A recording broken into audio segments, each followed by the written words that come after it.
요한복음 5장. 그 일이 있은 후 유대인의 명절이 되어 예수님께서 예루살렘으로 올라가셨다. 그 당시 예루살렘에 양을 사고 파는 시장 옆에 히브리어로 베데스다라 부르는 연못이 있었는데 그 연못은 5개의 현관 건물에 둘러싸여 있었다.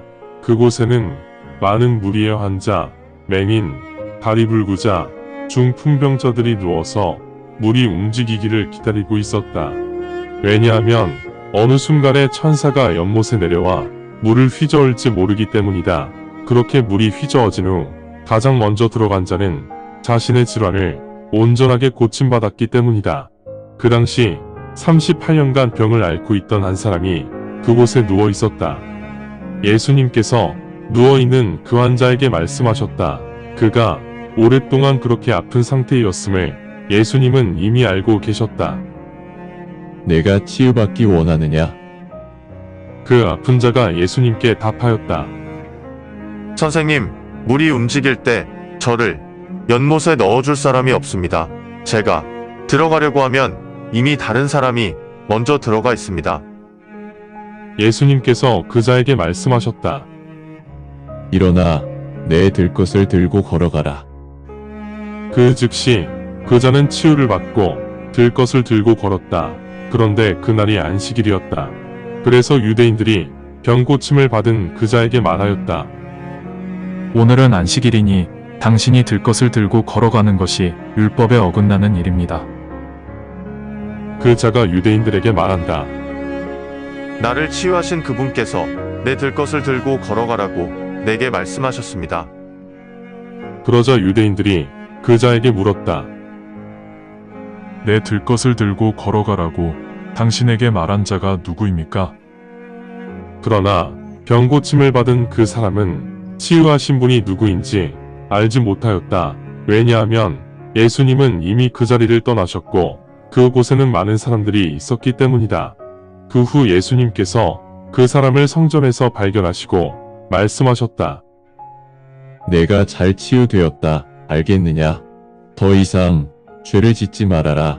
그러지 않으면 더 악한 일이 내게 닥칠 것이다. 그 사람이 그곳을 떠나 유대인들에게 가서 예수님께서 치유하셨음을 알려주었다. 그러자 유대인들이 예수님을 핍박하며 죽일 방법을 모색하기 시작하였다. 왜냐하면 예수님께서 그 일을 안식일에 하셨기 때문이다. 그러자 예수님께서 그 유대인들에게 답하여 말씀하셨다. 지금까지는 내 아버지가 일하셨는데 이제부터는 내가 일하고 있다. 그래서 유대인들은 예수님을 죽일 계략에 더욱더 집중하게 되었다.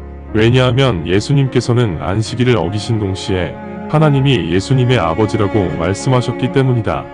예수님의 신분을 하나님의 신분으로 격상시킨 신성모독적인 발언으로 유대인들은 받아들였다. 그러자 예수님께서 그 유대인들에게 답하여 말씀하셨다. 내가 너희들에게 분명히 말하노니 아들 혼자서는 아무것도 할 수 없다. 아들은 아버지께서 하시는 일을 보고 배운다. 아버지가 무슨 일을 하시든지 아들은 아버지의 방식대로 따라 할 것이다. 아버지께서 아들을 사랑하시어 신이 하신 일들을 아들에게 모두 보여주셨다. 하나님께서는 장차 이 일들보다 훨씬 더 크고 놀랄만한 일들을 아들에게 보여주실 것이다. 아버지께서 죽은 자들을 일으키셔서 그들에게 생명을 주시는 것처럼 아들도 자기 뜻에 따라 사람들에게 생명을 줄 것이다. 아버지께서 친히 심판을 하지 않으시고 모든 심판을 아들에게 넘기셨다. 따라서 모든 사람들은 아버지를 존중하는 것처럼 아들도 존중해야 한다. 아들을 존중하지 않는 자는 그 아들을 보내신 아버지도 존중하지 않는 자이다. 내가 아주 분명히 너희에게 말하노니 내 말을 듣고 나를 보내신 하나님을 믿는 자는 영존하는 생명을 얻었으며 정죄도 받지 않을 것이다. 또한 그들은 이미 죽음에서 생명으로 옮겨진 상태이다. 내가 아주 분명히 너희에게 말하노니 그때가 다가오고 있다. 죽은 자가 하나님 아들의 음성을 듣게 될 그때가 바로 지금이며 그 음성을 듣는 자들은 모두 살 것이다. 왜냐하면 아버지께서 자기 안에 생명을 가지고 계신 것처럼 아들에게도 자기 안에 생명을 갖도록 아버지께서 허락하셨으며 아들에게 심판을 집행할 권한도 주셨다. 왜냐하면 그분이 인자이기 때문이다. 놀라지 마라. 무덤에 있는 자 모두가 그분의 음성을 듣게 될 시간이 다가오고 있다. 그들이 음성을 듣고 나올 것이다. 그들 중 선함을 행한 자들에게는 생명의 부활이 있을 것이나 악을 행한 자들에게는 정죄의 부활이 있을 것이다. 내 마음대로 할 수 있는 일은 없다. 내가 듣는 대로 심판하기 때문에 나의 심판은 공의로울 것이다. 내 뜻대로 심판하지 않고 나를 보내신 아버지의 뜻대로 심판할 것이다. 만약 내가 내 자신에 대해 증언한다면 내 증언이 진실하지 않을 수도 있다. 하지만 내게는 증인이 계시며 나에 대한 그분의 증언이 참된 증언임을 내가 알고 있다. 너희가 세례 요한에게 사람을 보냈을 때 요한이 그 진리에 대해 증언하였다. 나는 사람들이 하는 증언을 아직 인정하지 않지만 너희를 구원하기 위해서 내가 이렇게 말하고 있다. 그는 빛을 내며 타오르는 등불이었고 너희는 그의 빛 안에서 기쁨의 순간을 기대하며 기다리고 있었다. 그러나 내게는 세례 요한의 증언보다 더 강력한 증언이 있다. 아버지께서 내게 맡기신 그 일, 즉 내가 지금 하고 있는 바로 이 일을 완수하게 되면 이 일의 결과가 아버지께서 나를 보내셨다는 강력한 증거를 보여줄 것이기 때문이다. 그리고 나를 보내신 아버지께서도 친히 나에 대해 이미 증언하셨다. 너희는 그분의 음성을 어느 순간에도 듣지 못하였으며 그분의 형상도 보지 못하였다. 또한 하나님께서 보내신 그분을 너희가 믿지 않기 때문에 그분의 말씀이 너희 안에 거하지 않으신다. 너희가 성경 기록들을 연구하는 이유는 그 안에 영생이 있을 것으로 생각하고 있기 때문이다. 그런데 바로 그 성경 기록들이 나에 대해 증언하고 있다. 그럼에도 너희는 내게 와서 생명을 얻고자 하지 않는다. 사람들이 나를 찬양하는 것을 나는 받아들이지 않는다. 나는 단지 너희 안에 하나님에 대한 사랑이 없음을 알고 있다. 내가 아버지의 이름으로 왔는데도 너희는 나를 인정하지 않는다. 만약 어떤 사람이 자신의 이름을 말하며 다가오면 너희는 그 사람의 이름을 인정하며 그를 받아들일 것이다. 너희가 서로는 존중하면서도 유일하신 하나님을 존중하려고 하지 않는데 어떻게 너희가 나를 믿을 수 있겠느냐? 내가 너희를 아버지에게 고발할 것이라 생각하지 마라. 너희를 고발할 사람은 바로 너희가 믿고 있는 모세이다. 너희가 모세를 믿는다면 나 또한 믿어야 한다. 왜냐하면 모세가 나에 대해 성경에 기록해 놓았기 때문이다. 너희가 모세의 기록도 믿지 않는다면 어떻게 내 말을 믿겠는가? 요한복음 6장. 이 일들이 있은 후 예수님께서는 갈릴리 바다 곧 디베랴 바다 건너편으로 가셨다. 그때 이전에 예수님께서 죽은 자들에게 행하셨던 표적들을 본 적이 있는 많은 무리들이 예수님을 따랐다. 예수님께서 산에 올라가셔서 제자들과 앉아 계셨다. 유대인의 명절인 유월절이 임박한 때이다. 그때 예수님께서 눈을 들어 많은 무리가 다가오는 것을 보시고 빌립에게 말씀하셨다. 이 사람들이 모두 먹어야 하는데 빵을 어디에서 사야 하느냐? 그러나 예수님께서 이 말씀을 하신 것은 빌립을 시험하기 위한 것이었다. 예수님께서는 어떻게 하셔야 할지 이미 알고 계셨다. 빌립이 예수님께 답하여 말씀드렸다. 저 사람들이 모두 먹으려면 200데나리오너치의 빵으로도 부족합니다. 아마 각자 조금씩밖에 못 먹을 것입니다. 예수님의 제자 중 한 명이며 시몬 베드로의 형제인 안드레가 예수님께 말씀드렸다. 보리떡 5개와 작은 물고기 2마리를 가지고 있는 남자아이가 있기는 하지만 저 많은 사람들에게 이 정도가 무슨 도움이 되겠습니까? 그때 예수님께서 말씀하셨다. 사람들을 모두 앉혀라. 당시 그곳에는 잔디가 많이 깔려 있어서 사람들이 모두 잔디 위에 앉았는데 그 수가 약 5,000명이 되었다. 예수님께서 빵을 높이 들고 감사를 드리신 후 그 빵들을 제자들에게 주시고 제자들은 앉아있는 사람들에게 나누어 주었다. 물고기도 같은 방식으로 그들이 원하는 만큼 나누어 주었다. 그렇게 사람들이 모두 배불리 먹었을 때 예수님께서 제자들에게 말씀하셨다. 남아있는 음식 부스러기들을 모두 모아라. 조금도 흘리지 말아라. 그래서 제자들이 남은 부스러기들을 모두 모아보니 사람들이 배불리 먹었음에도 5개의 보리빵에서 남은 부스러기가 12광주리가 되었다. 예수님께서 행하신 표적을 사람들이 보고 말하였다. 이 불은 진실로 이 세상에 오시기로 예정되어 있던 그 대언자이시다. 이 표적 때문에 조만간 사람들이 와서 예수님을 붙잡아 강제로 왕으로 추대하려고 한다는 것을 예수님께서 미리 아시고 홀로 다시 그 산으로 떠나셨다.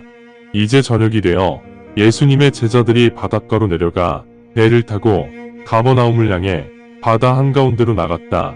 이미 어둠이 깔렸으나 예수님은 그들에게 오시지 않으셨다. 그때 강한 바람이 불면서 파도가 일었다. 제자들이 6 내지 7km 정도 노를 저어 나갔을 때 예수님께서 바다 위를 걸어 배 쪽으로 가까이 오시는 것을 그들이 보게 되었는데 그들이 예수님의 모습을 보고 두려워하자 예수님께서 그들에게 말씀하셨다. 나이다. 두려워 마라. 그래서 그들은 반가이 예수님을 배로 모셨는데 그 순간 배는 그들이 가고자 하던 목적지에 도착해 있었다. 그 다음날 바다 건너편에 서 있었던 사람들은 예수님의 제자들이 타고 온 배를 제외하고는 그곳에 배가 한 척도 없었음을 보아서 알고 있었다. 또한 예수님께서는 제자들이 탔던 배에 타시지도 않았고 제자들만 그 배를 타고 떠난 사실도 알고 있었다.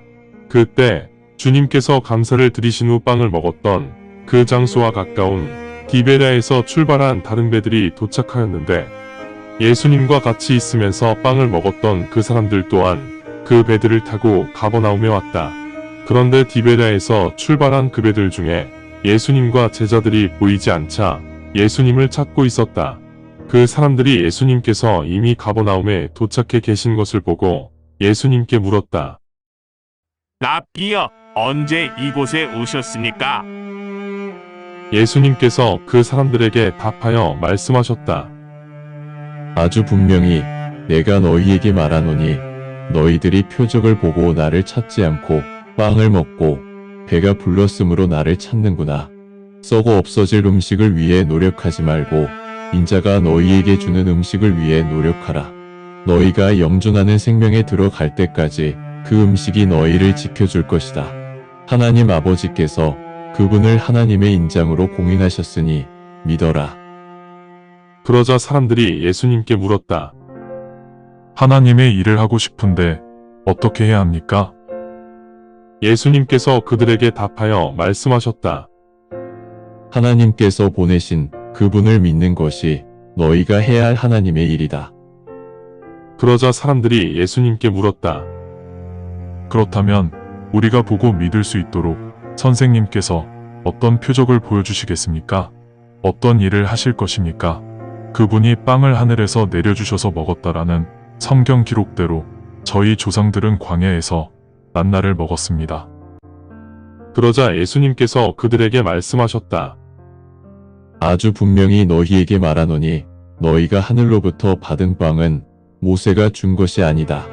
오직 내 아버지만이 하늘에서 내려오는 진정한 빵을 너희에게 주신다. 왜냐하면 하늘에서 내려와 이 땅에 생명을 주실 그분이 하나님의 빵이기 때문이다. 그러자 사람들이 예수님께 말하였다. 주님, 저희에게 그 빵을 항상 주십시오. 예수님께서 그들에게 말씀하셨다. 내가 생명의 양식이다. 내게 오는 자는 결코 배가 고프지 않을 것이며 나를 믿는 자는 결코 목마르지 않을 것이다. 그러나 내가 너희에게 말하노니 너희는 나를 보았지만 아직 나를 믿지 않는구나. 아버지께서 내게 주신 자들은 모두 내게 올 것이며 내게 오는 자는 내가 결코 버리지 않을 것이다. 내가 하늘에서 내려왔으니 나의 의지가 아닌 나를 보내신 그 분의 뜻대로 할 것이다.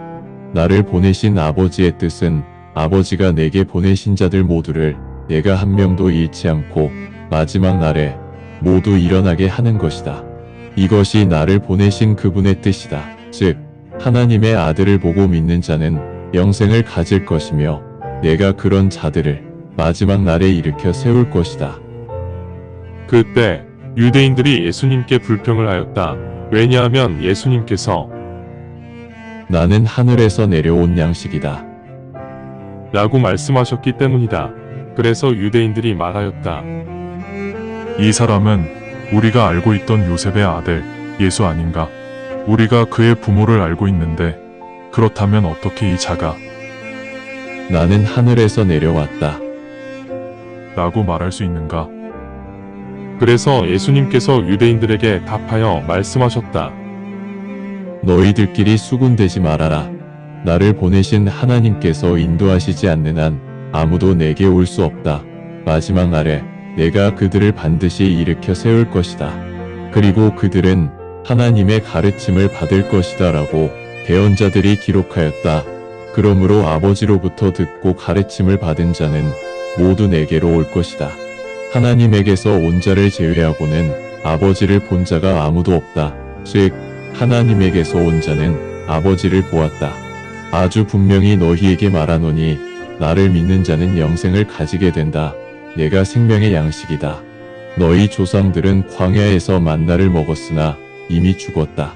나는 하늘에서 내려온 양식이라 이 양식을 먹는 자는 죽지 않는다. 내가 하늘에서 내려온 살아있는 양식이다. 누구든지 이 양식을 먹는 자는 영원히 살 것이다. 내가 너희에게 줄 양식은 나의 살이며 이 땅의 생명을 위해 너희에게 줄 것이다. 이 말씀에 유대인들 사이에 논쟁이 벌어졌다. 그들이 말하기를 어떻게 이 사람이 자기의 살을 우리에게 주어서 우리가 먹을 수 있겠는가? 그러자 예수님께서 유대인들에게 말씀하셨다. 아주 분명히 너희에게 말하노니 너희가 인자의 살을 먹고 피를 마시지 않는 한 너희 안에는 생명이 없다. 누구든지 나의 살을 먹고 나의 피를 마시는 자는 영생을 얻으며 마지막 날에 내가 그를 일으켜 세울 것이다. 왜냐하면 나의 살이 진정한 양식이며 나의 피가 진정한 음료이다. 나의 살을 먹고 나의 피를 마시는 자는 내 안에 거하고 내가 그 안에 거한다. 살아계신 아버지가 나를 보내셨기 때문에 내가 아버지로 인해 살아있는 것처럼 마찬가지로 나를 먹는 자는 나로 인해 살게 될 것이다. 이것이 하늘에서 내려온 양식이다. 너희 조상들은 만나를 먹었어도 죽었지만 이것은 그렇지 않다. 이 양식을 먹는 자는 영원히 살 것이다. 예수님께서 가버나움에서 가르치실 때 이 말씀을 회당에서 하셨다. 그러자 많은 예수님의 제자들이 이 말씀을 듣고 말하였다. 이 말씀은 너무 어렵다. 누가 이해할 수 있겠는가? 예수님께서 제자들이 이런 불평을 하고 있음을 아시고 제자들에게 말씀하셨다. 이 말이 너희에게 어려운 말이냐? 만약 인자가 이전에 있었던 그곳으로 올라가는 것을 너희가 본다면, 진정 그렇게 된다면 너희는 어떻게 할 것이냐? 생명을 주시는 분은 영이시며 육은 전혀 도움이 되지 않는다. 내가 너희에게 하는 말씀은 영이므로 이 말씀들은 생명이다. 그러나 너희들 중 일부는 믿지 않고 있다. 왜냐하면 믿지 않는 자가 누구이고 누가 배신을 할 것인지 예수님은 처음부터 알고 계셨기 때문이다. 예수님께서 또 말씀하셨다.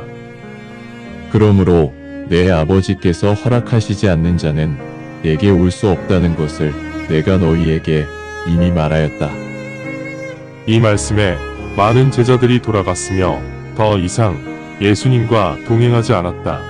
그러자 예수님께서 12제자에게 말씀하셨다.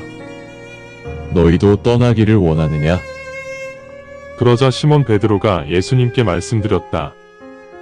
주님, 저희가 누구에게 가겠습니까? 주님께서는 영생의 말씀을 가지고 계십니다.